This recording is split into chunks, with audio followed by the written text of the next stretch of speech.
ug abuso sa kinaiyahan. Samtang ang katawhan nahikatulog ug nagpakahilom, sila nahikalimtan sa mga namunuan.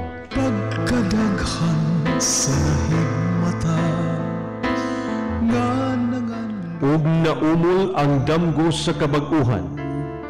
Milipang ang kahimatngon nga sila kinahanglan maghiusa, mobarog og motingog aron isinggit ang kalambuan. dili ka musulti ug unsay imong nakita Tingog sa iligan.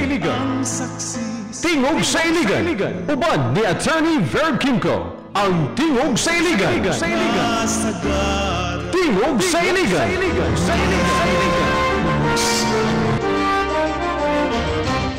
Mohari ang dautan, kung dili mo tingog ang katawhan. Tingog sa iligan. Tingog sa iligan.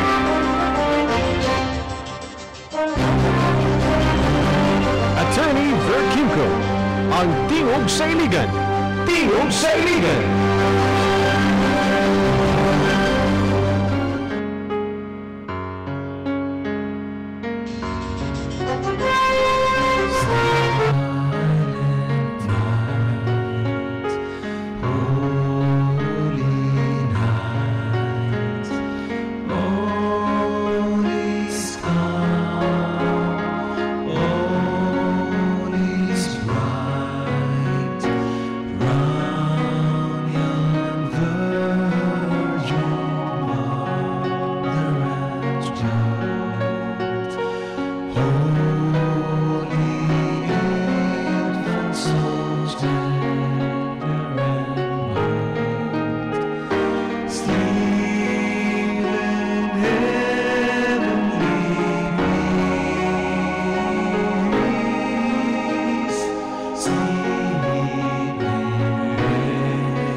Laki ng pinsala ng Bagyong Sendong, nagdeklara na ng state of calamity ang lungsod ng Iligan. Sa mga larawang ito, kita ang hirap na pinagdaraanan ng mga taga-Iligan City dahil sa Bagyong Sendong. Hindi nila lubusang maisip kung paano babangon sa itinuturing na isa sa mga pinakamabagsik na bagyong humagupit sa bansa sa loob ng 12 taon. Pinangangambahang marami pang bangkay ang mahahanap dahil marami pa raw ang nawawala. Kaliwat kanan din ang mga bahay na giniba ng bagyo. Makikita ang isang bahay na tinangay ng rumagasang baha. Marami pang pamilya sa Iligan City ang patuloy na naghahanap sa mga nawawalan nilang mahal sa buhay.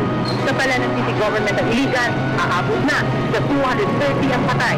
Mahigit 400 ang nawawala, habang 27,000 naman ang maapektadong residente sa 30 barangay sa Iligan City. 10 tarampakan umano ang lalim ng baha nang manalasa ang bagyo nitong gabi ng Sabado. Illegal logging at mining ang isa sa madahilan ng malawakang pagbahang umitil sa maraming buhay. Yung mga dalawang main rivers natin, silted na po na. So it cannot accommodate yung maraming tubig na galing sa kabundukan. Maybe this is a result of the illegal logging before, mining, the farming. I cannot put into words the sadness that we are feeling here in Iligan due to the loss of lives. Patuloy pa rin ang search and retrieval operations para sa mga nawawala at relief operations para sa mga nasa evacuation center. Kailangan ng mga taga-Iligan City ang pagkain, tubig at gamot. Nagkukulang na rin daw ang supply ng mga kabaong. Ngayong hapon lamang, dumating sa Iligan City si Defense Secretary Voltaire Jasmin kasama si Undersecretary Jimmy Ramos ng NDRRMC para sa isang emergency meeting na itinatawag ng Iligan City Local Government Unit. Tumawag na rin daw ang Pangulo para iparating ang kanyang pakikiraman sa nangyari at nangakong magbibigay ng tulong. Sa ngayon, patuloy ang retrieval operation. Press TV, GMA News.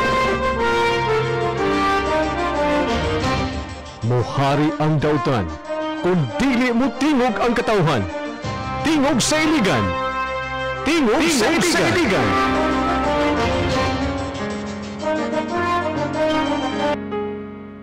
Good morning mga pinalangga namo nga mga tigpaminaw sa Harman Iligan. Kini na usab ang inyong kauban sa hustisya. Working ko mudapit ka ninyo hangtod alas 7. Tingog sa Iligan. Kinahanglang mo tingog na ang katawhan. Aron sa ingon niya na mutumaw ang kamatuoran. Ang atong opening song karon usa kini ka duet ni Cesar Padilla ug ning inyong alangan. We produce this song para sa mga sendong survivors, no? Nanimaho ng Pasko ron, no? Ang atong mga radio, bisan mga telebisyon, nag-countdown na para Pasko. Kita pod, mag-countdown po ta para to December 16, Ginoo ko, mag 3 years na after sendong. Kumusta ang atong mga sendong survivors? Unsay pag-atiman sa karon nga kagamhanan? Nabakwi ba ang pagpasagad?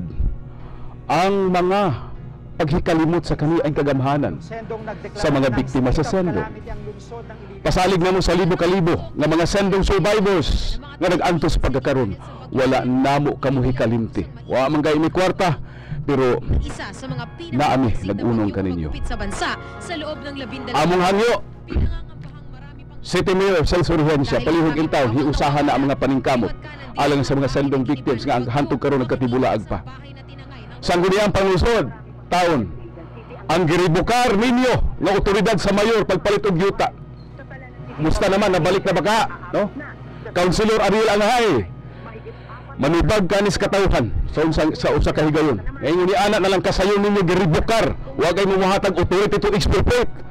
Asa na ang inyong kasing-kasing sa kinabag-an sa katawhan nga inyong gipanampaan nga gialagaran. Illegal logging at mining ang isa sa mga dahilan. O nga naman kumusta naman ang putol sa kahoy? Hapit sa kalibong kahoy. Diha sa inyong atubangan sa NSA nag-imbestigaran sa guniang pangunsod. Councilor Marlin Yang ug tanang mga konsehalis diha nawa naman pod, no? Illegal logging. Ingon mo yung investigaron manubag ang angay manubag. Ano nawa na pod? Put into words the sadness that we are Karawarang bakho here in ang Iligan. paghilak ang dangoy sa atong mga sendong victims 2011 magtulo ka tuig na. At relief operations Magpasko na lang. nasa evacuation center. Kadumdum ba mo? No? May malang mo kay may malang tingali mo kay yahay man kay mo diha. So pagtuon niyo sa mga sendong victims na moingon, sige lang, maana na sila goy balay. Maana na sila antos. Maana na. Ginoo ko. Ginoo ko palihog yung taon. Ang 54 milyones mga miyembro sa guniang pangunsod sa miaging administrasyon o mga opisyal sa miaging administrasyon, ang 54 milyones nga donasyon nga gihatag sa kasing-kasing sa katawhan para sa mga sendong victims sa Iligan. Nawala niyo tagay bisag usa ka dako. Asa man paingon? Wa pa mo manubag ato mga garon ba? Pending sa ombudsman pagkagaron. Gihimuan nag-audit sa Commission on Audit, pero gitabon-tabunan. Wa gyud mulugwa ang audit hantod pagkagaron. Ingon ni ini ba ang naay gahom? Lisod yung kaing dutlan. Daghan day hustisya, rabi hustisya sa langit. Good morning, guy. Puntag sa iyo karon, no? Tuyo man gay nato nga bugnaw nga atong kabuntagon, relax lang gamay. Gi-emphasize lang to. Mao to ang tingog sa katawhan. Samtang nagsigamot ang Pasko 2014. Maayong buntag sa mga naminaw ka nato sa nagkalain-laing dapit sa Iligan sa Mindanao, sa tibuok Pilipinas, sa tibuok kalibutan nga naminaw ka nato via the internet sa audio-video live streaming sa Ustream. We're heard on simulcast RMN Iligan 7:11 AM, IFM, RMN, FM Iligan 102.3. Sa mga larawang ito, kita Kumanining atong programa, inyo kitang masudong ang atong mga back issues.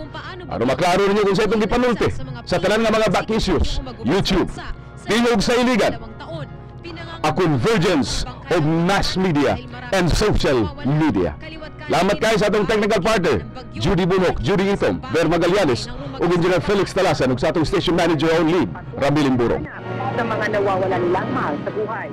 Atong mga higala sa internet, sa nagkalain-lain nga mga groups, labi na sa Iligan City Waterfalls, Iligan Pulse, no? 27,000 naman. Nagareklamo si Maris sa Lagbas, kalambigit lagi aning Tangmano ang lalo. pagpangubrag sa 60 pesos sa mga vendors in town diha.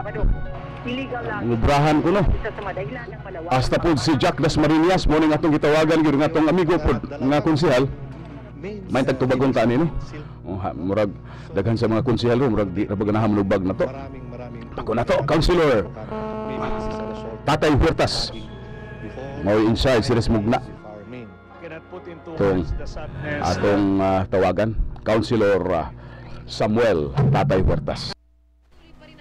Retrieval operations para sa mga nawawala at relief operations para sa mga nasa evacuation center. Kailangan na matagal. Pabuta mga higala ang atong pagpakig-uban. Kaistorya mi dugay, medyo mobile lang to, busy kayo si Councilor Huertas. Pabuta usab ninyo si Councilor Bayani, Pastor Bayani Ariola. For your construction needs to build beautiful buildings and homes. Your doors and ceilings, see pearlings, roofings, steel trusses, steel deckings, casements, PVC windows and doors. Durable, beautiful and affordable. At Inshallah Marketing, your satisfaction is our concern. Quality and artistry, Inshallah can guarantee you'll be delighted of the services at Inshallah Marketing. Inshallah Marketing also offers roof and gutter cleaning service to remove dirt, rust, and algae to extend the life of your roof. It also repair and replace dilapidated roof and gutter and offers repainting job to have your roof a stunning new look. Inshallah Marketing has a team of experts to professionally perform quality job at a very reasonable price with 1-year warranty. You'll be delighted of the services at Inshallah Marketing. Call us now at 223-0533 or 223-5832 or visit us at Bagong Silang Highway, Iligan City. Good morning, salamat kayo, Engineer Simbic Vicky Fernandez Campilan sa Crisca Garments. Nana karon niya sa luag kayong dapit sa iyang panimalay sa New Frontiers Subdivision. Ang Crisca Garments alang sa inyong mga panginalan sa pagpatahi, school uniforms, office uniforms ug tanan diha lamang sa Crisca Garments. Mabuta mga higala. To view. Dunay gipahigayon kagahapon nga sesyon o gipatawag sa Sangguniang Palusod ang mga hingtungdan, ang kontraktor, ang ICW's head. Kuno si kami ay PIU head engineer Katoliko. Ato man lang gi-invite din para lagi paghatag og kainaawan ng tanan labi na kay daghan ining mga kahimuan sa proyekto atong ilang panahon. Ang she was the frontline technical project implementation head. Ningon siya that time nga kuno kuan siya kanang nagbangutan pa siya because namatay lagi kuno namatay ang iyang kuan atong i-condolence gali ang iyang amahan. But kagahapon dito na siya, maybe he's already ready sa pagtubag sa mga pangutana atong tubagol atong pangutanon. Hello, sa standby. Naka-standby na daw sa linyas telepono pagkakaroon atong miyembro sa Sangguniang Palunsod si Councilor Samuel Tatay Huertas. Ato gani siyang gituyuan og tawag aron matubag kining atong mga pangutana sa atong mga net users sa Facebook. Daan sa migawas niya og pamahayag ni kagahapon ni Marisa Duran Lagbas, no? Dinhi sa atong tulumanon kalambigit lagi ni ining pagpangubra sa mga ambulant vendors, mga vendors taong mga balot, mani diha gipangubrahan daw og tag 60 pesos tanan-tanan unya walay resibo og card lamang ang gi-issue. Atong gitawagan og tuyo nini in fairness to him and of course in the interest of media objectivity, atong gitawagan si Councilor Tatay Huertas para makapatin-aw ini basin makapatin-aw kay siya may nagdumala gayo diha smugna nasayod ba siya niini ug kung nasayod siya unsa man kini ug nganong nahitabo man ang maong kahimtang. Maayong buntag Honorable Councilor Huertas, we're now on the air sa DXIC. Maayong buntag sir. Yes, may buntag attorney, no? Ito na natulungan natin na first of all, may buntag sa tanan. Sa inunod ito ba ito na kini nagsugod na guni ako na igasunod sa sa aking mga mugna. At ulit, pag-wagyo ko'y kalibutan na nitalan. Sa pag-take over na ko na, pag-tulo ninyo ako mo chairman sa committee, ako na yung gipangutana ang mga katunangaging mga tao kami ato. Silang Engineer Gino Aliho, silang kay mama akong working committee si Troy Abuel. Yes. Para lang yun yung sa mga idea, sa mga naitabo kami ato. So, kana na mo na naimugso na siya nga, kini mga sikat-sikat siya, tamo na pa yung sa nagsikwita. Yung kumabay ko, sige, nalala na yung bagan sa, but tanan-tanan na to niya actually, ikuha na ko na siya sa, ako lang ako idea sa nangagi.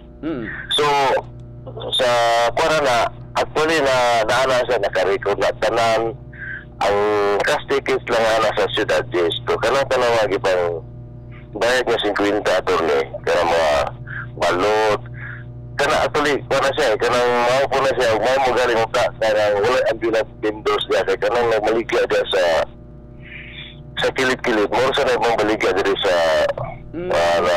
sa nagpusto. So, actually, alkan sila nagpusto ang kabayad sila, abang, kabayad suga. Nagkana sila nga pagpahamtang, usa na sa, ang usas tumong to discourage ambulance vendors to come in. Not really discouraged. Actually, maya na angay na itong tabango. Natalo rin mga angay itong tabango kaya mag-generalize na sila. Ang ako lang yun na siya is to maintain kaya ka na attorney sa tinood lang ka ng ambulance vendors mo. Go, gila sa kuwan. Sa ito ang mugna. So, ako ganyan niya, halos muna ko ito. Butan ako sa plaster niya para nga katunga. Para nga pag damang mga services na ito sa suga, sa pagbalimpyo ng lugar, mausara na siya. So, kasi ato lang karon. So, mauna rin ang ginahimo sa una pa nga mga fiesta kaniadto sa mga bugna. This has already been the practice, di ba? So nagsunod lang kanining mga practice. Pero ang usa sa concern ingon niya sa tingali, pwede man na inyuha man ng discussion, but ang usa sa mga concern, how about the accountability of these people nga nagakubra ani moabot magyug kaani sa beneficios katawan sa iligan kay kung ingon ini ang pattern magyug minilyon tingali makubraan niya asa man ni paingon mobalik man nito sa gobyerno adto ba nis katawan ug basig mo liko nis mga bulsa pareha sa daghang istorya kaniadto ba? Actually ito rin ako panakwa ka ng transparent kay ko. Yun. Kanatanan ng nagikubra ito rin na sa opisina. Kanang magbayad Identified ning authority aning mga nagkubra dia sir. Wala mga impostor dia musulod ba mangubra lang. Wala. Ato re gani ako gyud manguray dia sa nako upat ra ka tawo dia nga lagi sa lamesa. Ako manguray dia alos kada adlaw lagi ko dia nag-supervise nila. Para di sa nga makuha to ang ato pag-manage sa area. Asa pa ingon mo sir? Kwarta ani sir. Asa pa ingon mo din? Ahaman nila turn over ng kwarta sir. Actually, ito may karoon na naka-turn over na ta sa Executive Management Board. Ang naka-turn over na 1.6 million plus katong budget na gihatag na ko para sa ako pag-develop mo. Agita ko na nakubra kay nakautang-utang man ta. So, nakakuha na tayo kinong 1.6 million, this partakes of all the kanong mga bayad diya sa mga stores at mga ambulance stores. Good. Right, yeah. Right, kasi din. Nagdugang ko 250 ato ni. Para lang atoy kana siya patam na bigong ko na. Sa biyata ko na kay Sir Ray Clavano. Very good. Ang committee sir karon unsa may accountability sa committee kay daghan lagi istorya sa una nga wa lagi kunoy kwarta mo abot sa gobyerno asa man nila sa sistema nila kun nakay na sayran asa man sila mo gasto unsa man turnover nila sa gobyerno unsa may style ani sir? Actually sa ako sa mag-meeting ni ang executive board management board ihatagan na sa 3 million budget no? Ito na 3 million na turni. Actually, sa tungod sa daghang activity sa siyudad, kulangan din na siya. So, ang kanang ako ang silbi nga income diya. Idugang na. Yatag ko na sa Executive Management Board ug sila may nagpan sa mga activities na. Yatag ko na tanan. So, okay. Ang importante lagi tingali sir nga ma-account lang gini pag human sa fiesta na klaro accounting ba para walay naka-istorya bitaw no? Ano ang problema to rin? I mean as far as the committee is concerned ba? Ang kinsa head ang committee ron sir? Si Ray Clavano. Si Ray. Ma-account yun ni. Yeah, ako sa with regards to my committee attorney, transparent kayo. Ihatag ko na karon sa bayaran na mo. Then, siguro karon as of now, na kuha ako nga naghahatag na ko benefit itong aging adlaw. So, kang Sir Ray Clamano. So, namutan na 2.350 na ako Mayo, medyo sa kasimana mugna. May simana pa sa fiesta na. So this is an improvement possibly of the collection before, di ba? Mayong lakaw. I don't know, basta mo lang gibuhat na ako sa trabaho nga para diya ako nang giputukan sa manager rin. Salamat kayo, Councilor. At least napatinaw sa imong level kay daghang mga pangutana, no? Hinautunta nga natagbaw o depende na sa katawhan nga nangutana ni ini. Ang pag-appreciate ni imong pagpatinaw at we know is very much candid, di ba? Yeah, pero ato na kung kinsa tong gusto nga mutanaw sa akong record na ipakuha ko kay hatag na ko ipatanaw na ko akong record. Kasi nagbayad tanan siya. Tagaan ako number ng mga nangutana po din mo, sir, no? Pwede. Yan ako, tagaan ako sila. Ako transparent kayo ko. Salamat kayo, sir. Salamat kayo na, Councilor. Okay, salamat kayo, Atty. Salamat kayo. Mamalagdaga po katong kaya naman ako matautan na kita dili tayo nga ganito. Ato lang kayuan ng servisyo na kinito. Pero na ako ang po sa politika. Salamat kayo, Councilor. Thank you, Councilor. Samuel Tatay. Salamat. Thank you. Details sa maraming buhay. Yung mga dalawang main salamat kayo naman sa mga miyembro opisyal sa Bangka Justicia Incorporated. Niagara ng ilang federated treasurer sa Ubanato, Jeffrey Fonda. La, nagintay panahon ba? Piki na gida. Upa na lang tamanawag ni Councilor Bayani Ariula kay suri kayo na late ko kay Suna na late of 10 minutes. But anyway, not unta bisan gamay naman lang, no? Nakapaambit kitag paningkamot kitag paambit og kamatuuran sa atong katawhan. Salamat kay Suna sa inyong pagtubaw. Ang tunog ba samang taknog samang istasyon dito sa Tingog sa Iligan. Inyong debate si Attorney Verd Kimco, ang Tingog sa Iligan.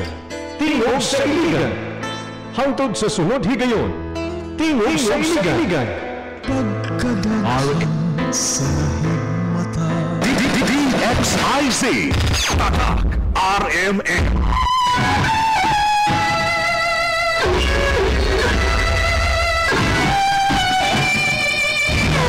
Narito na ang numero 1 pagbabalita sa radyo na araw-araw pinakikinggan sa Luzon, Visayas at Mindanao, sa buong bansa at sa buong mundo.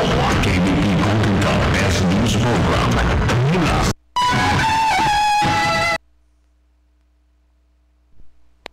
News Center ng pinakamaraming himpilan at number 1 na radio network ng bayan. Ito ang numero 1 RMN News Nationwide. Kasama ang two-time KBP Golden Dog Best Public Service Awardee Rod Marcelino at ang maaasahang broadcaster Buddy Oberas. RMN News Nationwide. Headlines. Ngayong umaga sa RMN News Nationwide, ang unang Noynoy Aquino nanawagan sa lahat po ng bansa na magkaisa para malabanan ang climate change. Ilang naman ang nasawi sa pananalasa ng bagyong Mario. Pumalo na po sa 16, 8 pang bagyo na kasing lakas ng bagyong Mario papasok sa bansa ngayong taon. Sandigan Bayan, handa nang ipatupad ang dismissal order laban kay Associate Justice Gregory Ong. Motion for reconsideration inaasang ihahain ang kampo ni Ong. Kapangyarihan naman na hirit ni Pangulong Noynoy Aquino sa susunod na buwan pa maipapasa ng Kongreso at Senado. Balitang negosyo, target na supply ng bigas ay dapat na kwarta ng 2014 malabong maabot. At sa iba yung tatatamaan mga kasama bilang po ng patay sa napapatuloy na tensyon sa Ukraine, umabot na sa mahigit 3,000. Buong bansa sa boses na palihan. RMN News Washington. Mabuhay Pilipinas, umaga na po ng Miyerkules, September 24, 2014. Malayo po ay live sa Visayas, sa DYWZ AM 801 RMN Dumaguete, DYDRAM 657 RMN Rojas at sa DYAJ FM 90.3 RMN Ormoc. Live online, live din sa WRMN New York, USA at sa maraming RMN stations sa buong bayan. RMN News Panahon. Sa mga naharang napakainit na panahon, ang dulot po ng high pressure area ang malakas na maging posible sanang tumama sa ating bansa. Sa mabagay ayon sa Pag-asa, mayroon kasing umiiral na ridge of a high pressure area sa bahagi po ng Japan dahilan para maharangan ang bagyo sa pagpasok. Namataan ang bagyo sa layong 2,000 kilometers sa silangan ng Visayas. Sinasabi naman magiging pataas po ang direksyon nito at hindi makakaapekto sa Pilipinas. Gayon pa man, nagbuwalang pag-asa ng malaking tsansa ng pagulan mamayang hapon dahil sa tinatawag na thunderstorm. Patuloy na makakaasa po ang maaliwalas at maray kainitang panahon hanggang sa weekend. Wala rin gale warning sa bansa dahil sa hinang habagat o southwest monsoon. Pero posibleng mahagip ng through o extension ng bagyong Mindanao at Visayas na magdadala po ng pagkidlat pagkulog. Ang sunrise, 5:45 a.m. at sunset, 5:51 p.m. RMN News Nationwide. Kasama nalawagan na si Pangulong Noynoy Aquino ng pagkakaisa sa lahat po ng bansa para malabanan ng climate change. Yan ang naging tema ng pagsalita ni Aquino sa mga leader ng 41 bansa. Kabilang na rin dyan ang Mauritius, South Africa, Mexico, Norway at Switzerland na dumalaw sa United Nations Climate Summit sa New York City. Hindi naman Pangulo ng Pilipinas ay hindi paligtas sa epekto ng climate change matapos ang dumaan sa bansa. Noong nakaraang taon ng bagyong Yolanda na ginasawi ng libu-libong katao.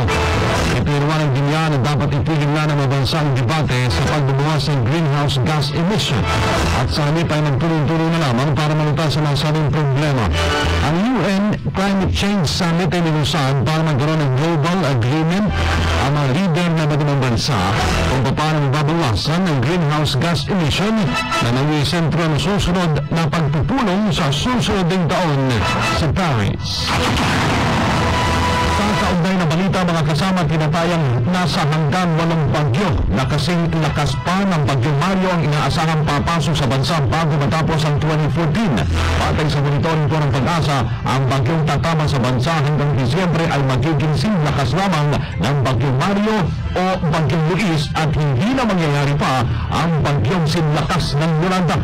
Una nang tumama sa bansa ang Super Typhoon Yolanda noong Nobyembre 2014 kung saan inalis niya ito ng Pag-asa sa talaan ng mga bagyo dahil sa epektong itinulot nito. Nabatid na karaniwang umaabot sa 18 hanggang 21 tropical cyclone ang pumapasok ng bagyo sa Pilipinas kada taon.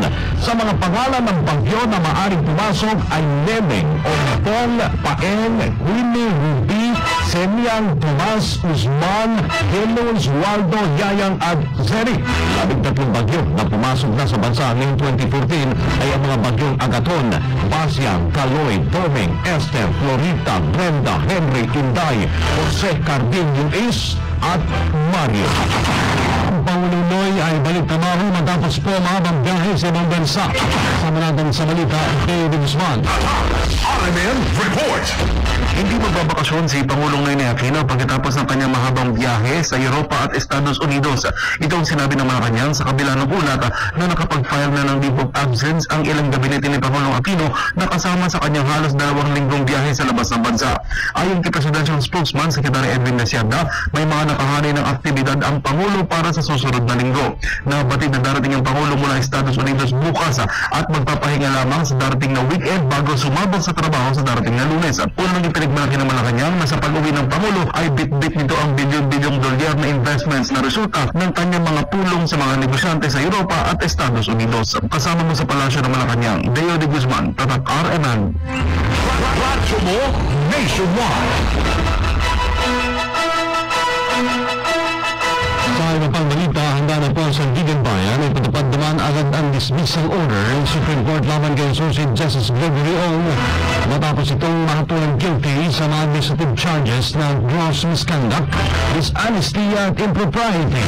Sabi na po ito ni anti-graft court spokesperson attorney Renato Bucar na hindi pa pinaw ang nasabing ruling ng kataas-taasang hukuman. Nilinaw ni Bucar na maaari pang mag-ail motion for reconsideration ng Estado sa lagpunan ng bilyon ng araw. Kasama rin masisimbak ni Ong hanggang sa 3 sa mga staff members niya